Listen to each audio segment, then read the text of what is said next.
When you hold your attachment wounds with self-compassion, you create a safe internal space for healing. Imagine speaking to those parts like they're scared or hurt kids who did their best to survive. Instead of trying to fix yourself, try accepting yourself. Self-compassion lets you stay grounded, even as you confront painful memories or past patterns. It lets you explore those vulnerable areas without the fear of judgment or criticism from yourself or anyone else. And that kind of safety is essential because healing attachment wounds isn't a quick process. Welcome to Beyond Success, the podcast for high achievers seeking deeper meaning, fulfillment, and purpose. Now, here's your host, world-renowned leadership coach and therapist, David Tian, PhD. You might have heard people say you're stuck with your attachment style, that if you're anxious or avoidant, it's just who you are, that it's some hardwired trait, permanent, maybe even stamped into your DNA. But here's the truth. That belief holds you back more than any attachment style ever could. And what if I told you, whether you're anxiously clinging to relationships, pulling away at the first sign of intimacy, or bouncing between the two, you can actually grow into a secure attachment style. You can break free from those patterns that have been silently sabotaging your relationships. And not just temporarily. You can fundamentally change your approach to love and connection in a lasting, transformative way. So let's bust this myth right now. You're not locked into anxious, avoidant, or mixed patterns. Those are just strategies you developed to cope, often from way back in childhood. It might have been the only way to feel safe or get your needs met back then. But now it's different. Now you've grown with resources and tools ready to actually work on yourself. And here's the best part. Moving into a secure attachment style means you finally get to succeed in a long-term relationship. That doesn't mean hoping things magically work out. This is about getting clear on what's been in your way, those anxieties that surface when things get close, that urge to pull back or run when it gets too real. This isn't some passive self-acceptance either. This is active, engaged change. Because success in relationships isn't just luck or waiting for the right person. It's about showing up secure, whole, able to lean in without losing yourself, and able to stay grounded when challenges inevitably come up. And if you're not there yet, that's okay, because attachment styles aren't prisons, they're starting points. And from there, you can grow into something more. Because here's another thing that most people don't realize. A happy relationship isn't just about emotional well-being. It directly impacts your career. Studies show that people in satisfying relationships tend to perform better at work. It's not magic, it's science. When you're coming from a stable, supportive home life, you're more focused, creative, and resilient. Your mind is freed up for bigger things, not bogged down by conflict or emotional tension. The Harvard study of adult development, the longest-running study in human history, has shown again and again that healthy relationships boost everything. Your health, your longevity, even your success at work. Because when you're happy at home, you're more effective in every other area of your life. You can go into each day energized instead of drained, inspired instead of stressed. In other words, creating a happy, secure relationship isn't just personal, it's professional. And who am I to be telling you this? I'm David Tian, and for almost 2 decades, I've been helping hundreds of thousands of people from over 87 countries attain success, happiness, and fulfillment in their personal and professional lives. And welcome to Beyond Success, Psychology and Philosophy for Achievers. In this episode, I've got 5 key points about attachment. These are the building blocks for understanding why we act the way we do in relationships. We're starting with point number 1 now. Understanding your attachment style and where it comes from. This awareness is huge. It's the foundation for how we approach love, connection, and intimacy. So let's start by looking at where it all began. John Bowlby and Mary Ainsworth, 2 huge names in psychology, researched how our earliest relationships shape us. Attachment theory, as it's often called, is all about how the connections we formed with our primary caregivers impact our adult relationships. Think back to when you were a baby or a toddler. Those interactions with your parents or caregivers, they were already programming you, so to speak, on how to connect, how to love, and how to trust or not trust. Now, Bowlby came up with the idea that attachment is a survival mechanism. If a child feels safe and connected to their caregiver, they develop a sense of security. And when that's missing, the child adapts. The child finds ways to cope, ways to stay safe in an environment that feels uncertain. And Ainsworth built on this, developing what we now know as attachment styles: secure, anxious, and avoidant. So what do these look like? A secure attachment is when you had that stable, reliable presence early on. Someone was there to comfort you when you were scared, feed you when you were hungry, and reassure you when you felt vulnerable. That security allows you to trust people and feel comfortable in relationships as an adult. You're not constantly questioning whether someone loves you or if you're enough. You just feel it. And that's because you've got that stable base from way back. A secure base that you know you can count on so that you can safely venture out to explore in the unknown or in the edges of your comfort zone or of even your physical perimeter, because you always have a secure base to go back to. Then there's the anxious attachment style. If you had a caregiver who was unpredictable, sometimes loving and attentive, but other times absent or indifferent, or perhaps angry and lashing out, then you might develop an anxious attachment style. As an adult, this often shows up as a need for constant reassurance. You might feel clingy, overly sensitive to rejection, or terrified of abandonment. You want closeness, but you're always on edge, fearing it could be taken away at any moment. And the third style is avoidant attachment. This can happen if your caregiver was emotionally unavailable or neglectful. The message you received early on was that you couldn't rely on others. So to protect yourself, you learn to rely only on yourself. In relationships, avoidantly attached people tend to keep their distance. They might crave connection, but they're afraid of getting hurt. So they avoid deep emotional intimacy. They keep their walls up, and if things get too close, then they pull back. Now, there's also a fourth style, which is a mix of anxious and avoidant. And this mixed attachment style can make adult relationships even more complicated. People with a mixed style might want closeness, but then push it away as soon as they get it. Or they might go back and forth, cycling between intense need and intense distance. It can be confusing, both for them and for their partners. So how do these attachment styles actually show up in adult relationships? Each style has a unique way of impacting intimacy, trust, and conflict. Okay, let's look a little deeper at how. And by the way, I've devoted separate episodes in my old podcast, the Masculine Psychology Podcast. One episode was on anxious attachment style, another episode was on avoidant attachment style. So if you want to dig more deeply into that or either style, do a search for those episodes. But don't do that until you finish this episode. Okay, so we're going to look more deeply at how each of these impact adult relationships. So if you're securely attached, you're likely more comfortable being vulnerable. You don't feel a need to test your partner's love constantly. When there's a disagreement, you approach it calmly, knowing it's not a threat to the relationship. You trust your partner and feel safe enough to let them in fully. For those with an anxious style, relationships can feel like a roller coaster. You're hyper-aware of any shift in your partner's mood or attention. If they seem distant, even for a moment, your mind might start spinning, wondering if they're about to leave. This constant fear of abandonment can lead to behaviors that actually push people away, like being overly clingy or demanding constant validation. You want closeness, but your need for reassurance can become overwhelming for both you and your partner. Then there's the avoidant style, where the person keeps their emotional distance. In a relationship, someone with an avoidant attachment style might avoid talking about feelings or steer clear of any sign of dependence. They value their independence so much that closeness feels like a threat. When things get intense or emotional, they might shut down or withdraw. It's not that they don't want love. They're just afraid that it's going to make them feel too vulnerable. And the mixed style, as you might guess, combines these patterns. People with a mixed attachment style might cling to their partner one moment and then push them away the next.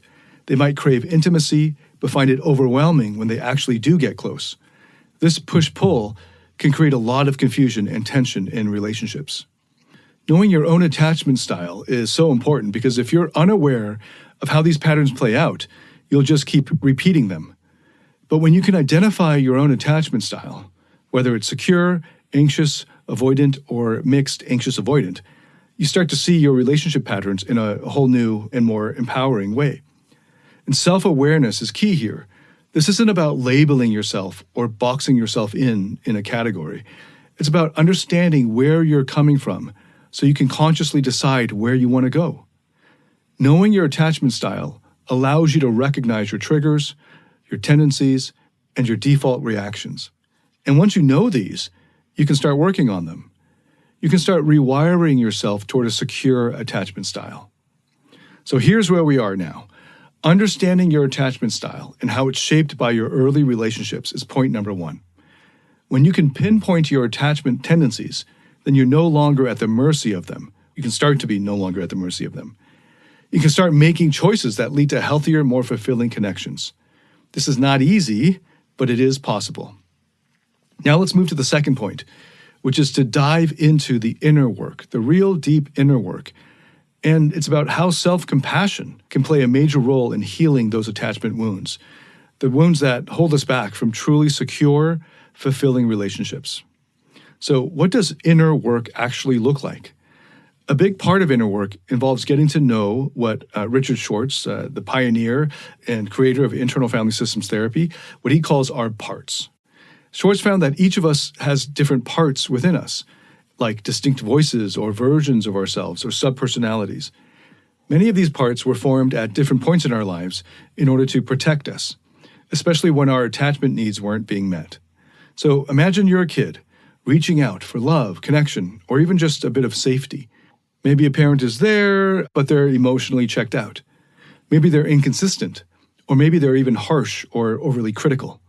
And when that happens, when those needs aren't met, then we naturally adapt. We form protective parts that jump in to help us cope with that feeling of rejection or loneliness or fear.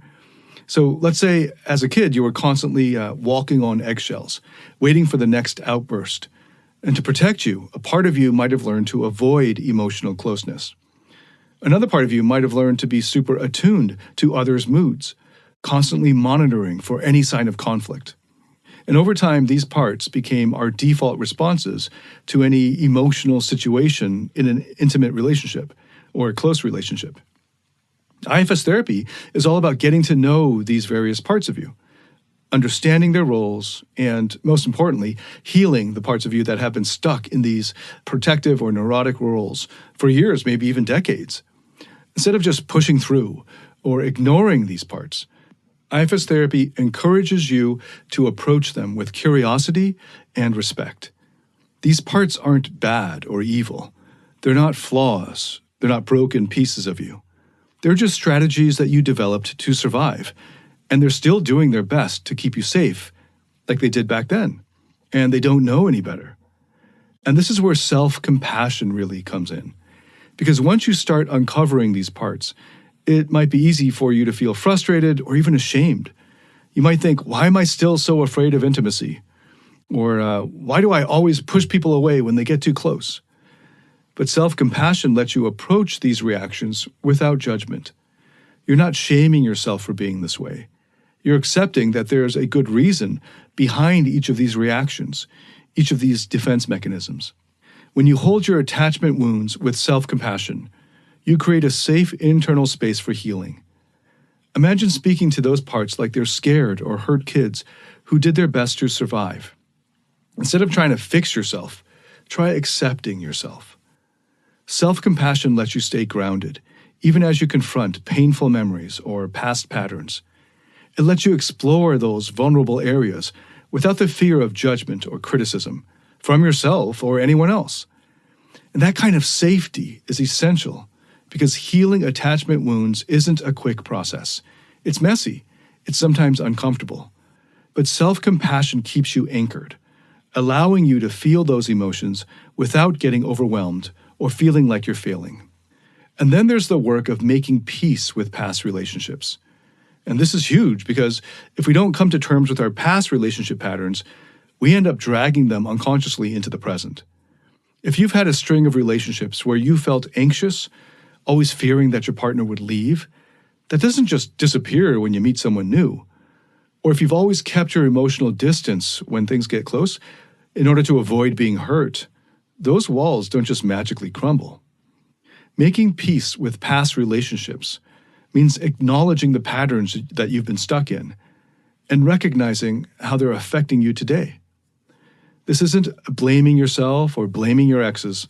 It's understanding the role that you played, the patterns that you brought into those relationships, and the impact that they had.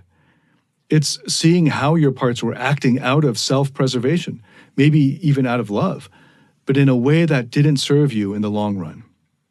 So how do you do this? Start by looking at your past relationships without judgment. What patterns do you see? Were you always the one to initiate closeness or the one to pull away? Did you find yourself repeating the same arguments or insecurities with different people? Recognize those patterns, and then, here's the critical part, bring in self-compassion. It's easy to beat yourself up over failed relationships, but every experience has led you here, to this awareness, to this moment of self-understanding. When you make peace with your past, you can step into your future without all that baggage. Instead of subconsciously repeating those old patterns, you have a choice. You're not automatically reacting from those old parts of yourself. You're choosing from a place of awareness, from a place of healing. That's the power of inner work and self-compassion in healing attachment wounds. And this kind of growth takes time. It's not always smooth sailing, of course. But with self-compassion and a willingness to understand those protective parts of you, you can create the security and peace that you need to build a healthy, lasting relationship with someone else. So to recap this point, IFS therapy gives you the tools to uncover and understand your inner parts, especially those that developed from unmet attachment needs. Self-compassion provides the safe, judgment-free space that you need in order to explore these parts and to heal. And making peace with your past relationships allows you to break free from old patterns and move toward real, authentic connection. This is the inner work that opens the door to a secure attachment, to a relationship where you can finally show up fully and feel fully loved. Many high achievers struggle when it comes to managing their emotions or navigating their relationships, and they hit a wall when it comes to emotional mastery. Maybe you've noticed that stress, frustration, or anger is seeping into your personal or professional life, or you feel disconnected from those you care about. That's where David Tien's Emotional Mastery Program comes in. It's based on peer-reviewed, evidence-backed therapeutic methods to help you find happiness, love, and real fulfillment. Learn how to break free from the emotional roller coaster and start thriving in every area of your life. You can find out more at davidtianphd.com/emotional mastery. That's DAVIDTIANPHD.com/emotional mastery. Now let's dive into the third out of 5 points. This is about emotional regulation and developing secure behaviors. Moving from an insecure attachment style to a secure one requires more than just awareness of your past. It's about building new skills and, most importantly, putting them into action. So first up, emotional regulation. This is sort of the backbone of secure attachment. It's what separates knee-jerk reactions from intentional responses. When you're emotionally regulated, you don't lose yourself in a moment of stress, and you don't check out when things get uncomfortable. Instead, you stay present. You stay engaged. Here's the thing. Nobody's born with perfect emotional regulation. We all have triggers, especially when we feel vulnerable. You might feel that wave of anxiety creeping up when your partner doesn't text you back right away, or you might feel the urge to shut down when a conversation gets too emotional. That's perfectly normal. But the key to building a secure attachment is learning how to manage those reactions, not be controlled by them. So it starts with awareness, emotional awareness. Ask yourself, what's really going on here? Are you feeling fear or anger or sadness? Most of us are quick to react without stopping to name what's happening inside us. But when you can pause and identify your emotions, when you can say, okay, I'm feeling anxious right now, or I'm scared of being hurt right now, then you begin to take back control. You stop the emotion from running the show and overwhelming you. Then the next step is regulating those emotions. And this doesn't mean pushing them down or pretending they don't exist. It means accepting that they're there and then choosing how you want to respond. One of the simplest techniques is just to breathe deeply. Take a few deep breaths, in through your nose and out through your mouth, and let your body calm down. Bring your heart rate down before you speak or act. This gives your mind and body a chance to catch up and make a clear decision. It sounds really basic, but this can save you from saying or doing things that you'll regret later. Another great tool is self-soothing. Find ways to comfort yourself in moments of stress without needing someone else to do it for you. This could be as simple as taking a walk in nature, or journaling, or even putting on some music that you like that calms you down. And the more you practice these self-soothing techniques, the more resilient, or even better, anti-fragile, you can become in emotional situations. Now let's talk about secure behaviors. It's one thing to know how to regulate your emotions. It's another to show up in your relationships with behaviors that build trust and intimacy. And the truth is, secure attachment isn't a personality trait. It's a set of behaviors that anyone can learn. And one of the biggest hallmarks of secure attachment is open communication. When you're securely attached, you don't play games. You're not even interested in them. You say what you feel and you ask for what you need. You don't expect your partner to read your mind. You're direct, but you're also compassionate. You share your fears and vulnerabilities without demanding that the other person fix them for you or take care of you. It's about letting your partner in without making them responsible for your emotional state. Next, you can seek closeness without falling into overdependence. Securely attached people know how to balance connection and independence. They're not afraid to ask for emotional support, but they don't expect their partner to fill every emotional need of theirs. They're comfortable being close, but also comfortable being alone. It's a delicate balance, and it could take practice. But the more you can trust that both you and your partner are emotionally independent, the stronger your bond will actually be. Another core behavior is trust. Securely attached people trust their partners, but even more importantly, they act in ways that make them trustworthy themselves.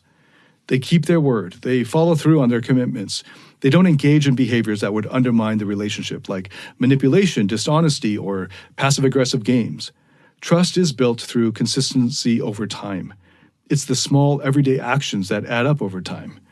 And if you're trustworthy yourself, it'll be a lot easier for you to be able to spot trustworthiness in others. Now, if you're not sure what secure attachment looks like in real life, don't worry. Most of us didn't grow up with perfect examples of secure relationships. But there are ways to learn. One powerful tool is to look for examples of secure attachment around you or in the world. Maybe there's a couple in your life who seem to have a strong, healthy relationship. Watch how they communicate. How do they handle conflict? How do they support each other without losing themselves in the process? If you don't have those examples in your personal life, that's okay too. And this is where therapy or coaching can be a huge help. A good therapist or coach can model secure attachment for you. They can show you what it feels like to be in a relationship where you're seen, heard, and supported without judgment. They can help you practice those behaviors in a safe space. So when it comes time to apply them in your personal relationships, you'll be better prepared. So here's the big takeaway from this point.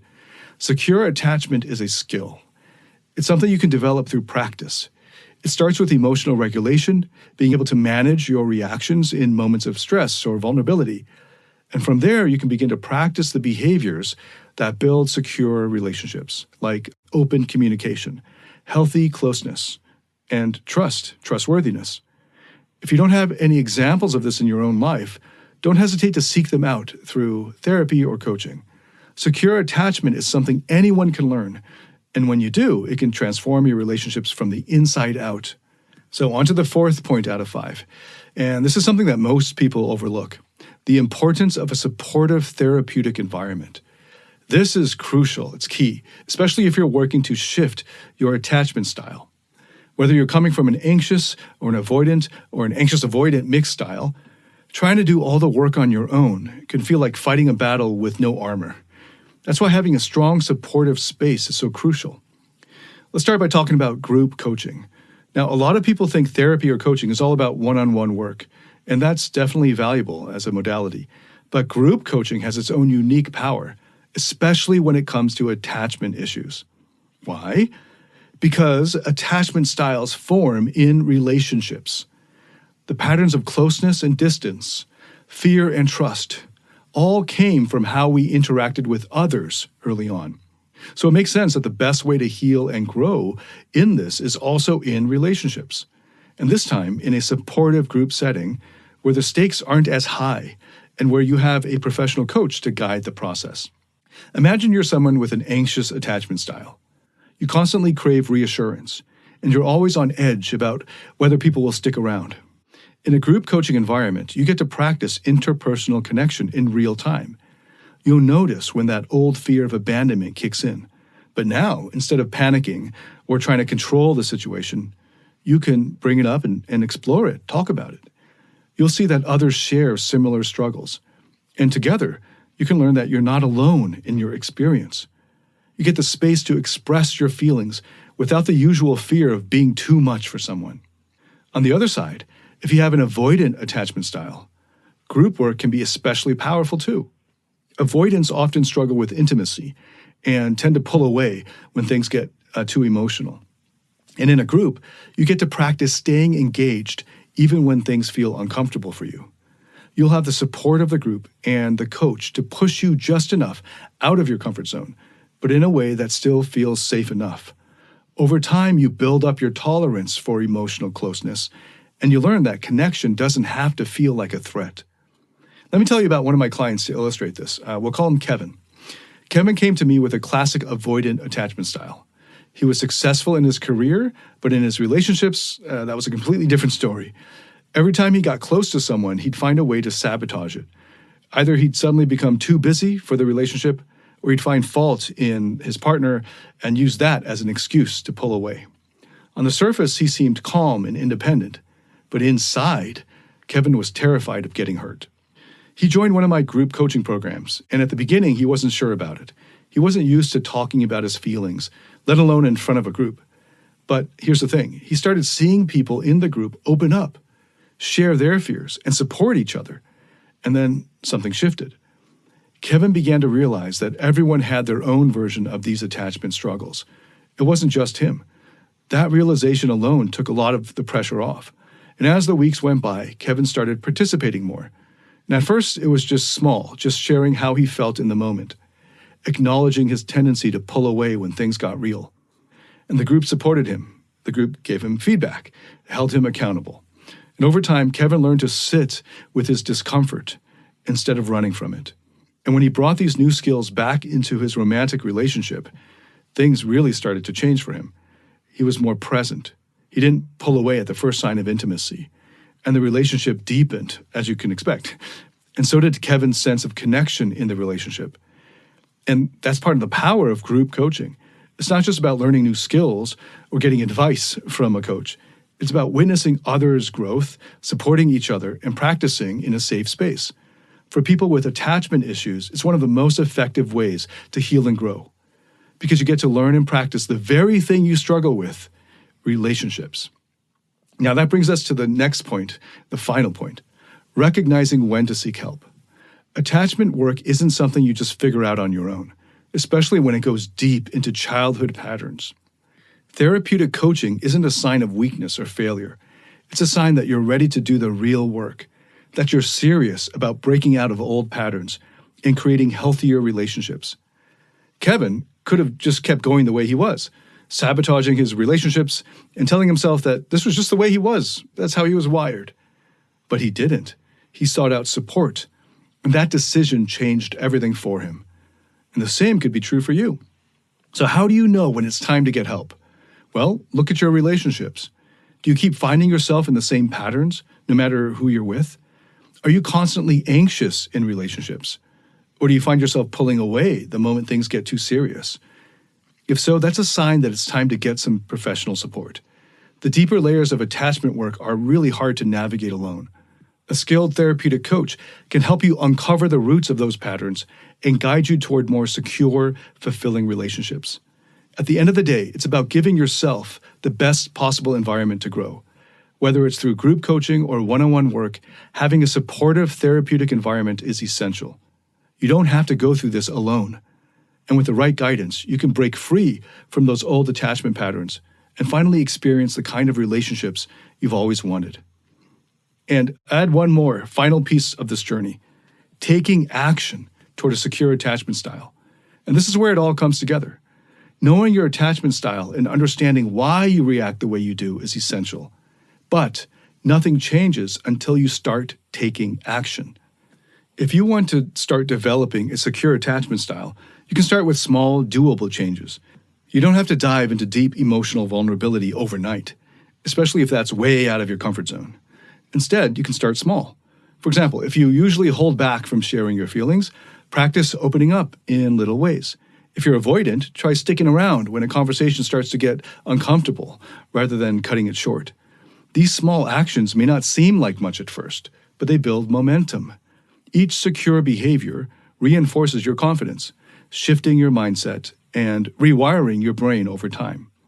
Let me tell you about one of my clients. Let's call him Mark. Mark had a classic avoidant attachment style too. He was in his late 30s, successful in his career, and had a long history of dating. But whenever he'd get close to someone, he'd just pull back. It was almost automatic for him. The minute someone wanted more from him emotionally, he'd find himself avoiding calls, dodging dates, or making up reasons why the relationship just wasn't right. He had it all rationalized. I'm just not the settling down type, he used to say. But the truth was, he was really scared. When Mark came to me, he wasn't exactly enthusiastic about therapeutic coaching. He was a skeptic, but he was tired of feeling disconnected, of walking away from good relationships. He wanted something real, something he hadn't been able to find in his on-again, off-again dating cycle. So we started with small actions. One of the first things I asked him to do was to practice staying present. That might sound easy for some, but for someone with an avoidance style, it can feel like holding your hand over an open flame. I asked him to notice when he felt the urge to disconnect in a conversation, and instead just stay. Stay in the discomfort. Stay in the conversation. Stay with his own reactions. No dodging, no excuses. And at first it was really tough for him. Mark was used to checking out emotionally when things got too close. So he'd catch himself wanting to cut conversations short or shift the focus to work, sports, or anything else. But he'd remember the goal. Take it slow, build momentum. And over time, he could see the impact. He started to notice when he'd disconnect, and he would choose to stay instead. And at first, it wasn't dramatic, but each small decision to engage, to stay present, built up, and that built his confidence.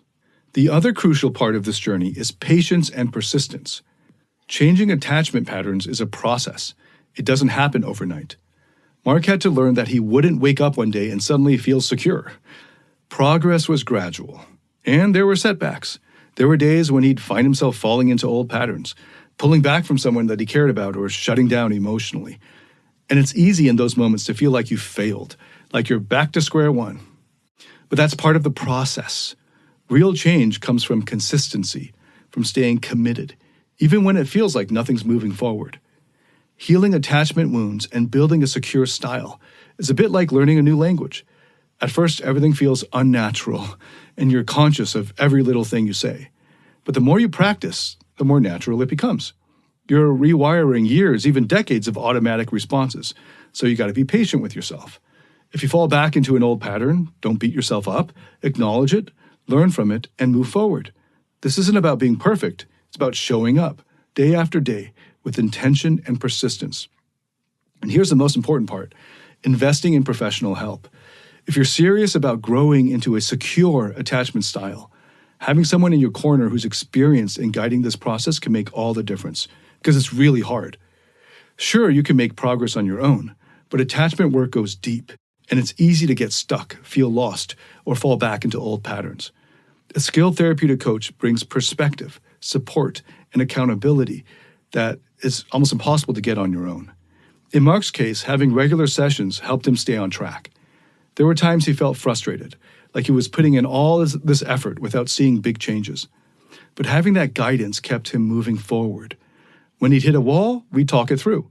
When he needed feedback on a specific situation, I was there to help him understand what was happening and why. Therapists and coaches can bring a level of objectivity that's almost impossible to achieve on your own.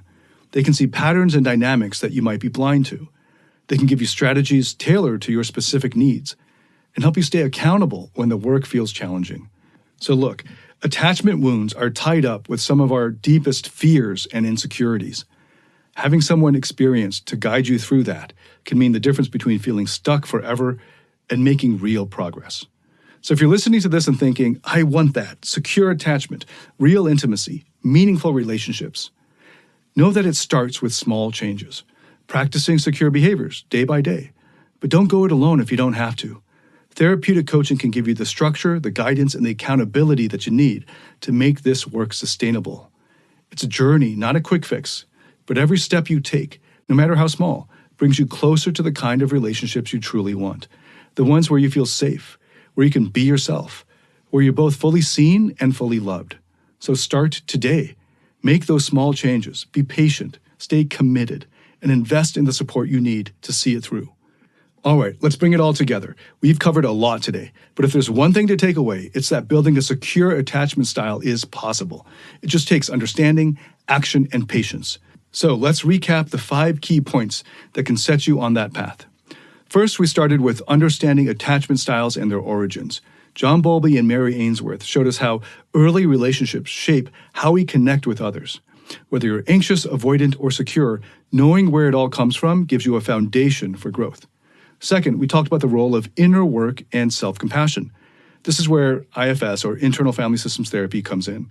When we approach our parts with curiosity and compassion, we can understand why those protective parts are there and start healing the wounds they protect. Self-compassion is essential for this process. Third, we focus on developing emotional regulation and secure behaviors. It's about building emotional awareness, learning to manage reactions, and practicing trust, openness, and communication. Secure attachment isn't just a personality trait. It's a set of consistent behaviors that anyone can learn. Then we moved on to the importance of a supportive therapeutic environment. Attachment patterns run deep, and having support, especially through a group coaching experience, can make all the difference. Working in a group lets you practice relational skills in a safe, guided space. Finally, we ended with taking action. You can start with small changes, staying patient, and investing in professional help if you're ready for serious growth. This journey isn't about overnight transformation. It's about commitment, persistence, and showing up for yourself. So those are the 5 points. The path to secure attachment is real, and it's open to you, one step at a time. Thank you so much for listening. If this has helped you in any way, please share it with anyone else that you think could benefit from it. If you liked it, please give it a great rating on whatever platform you're listening to this on. And if you've got any feedback whatsoever, I'd love to hear it. Leave a comment or send me a message. I look forward to welcoming you to the next episode. Until then, Dave Etienne, signing out.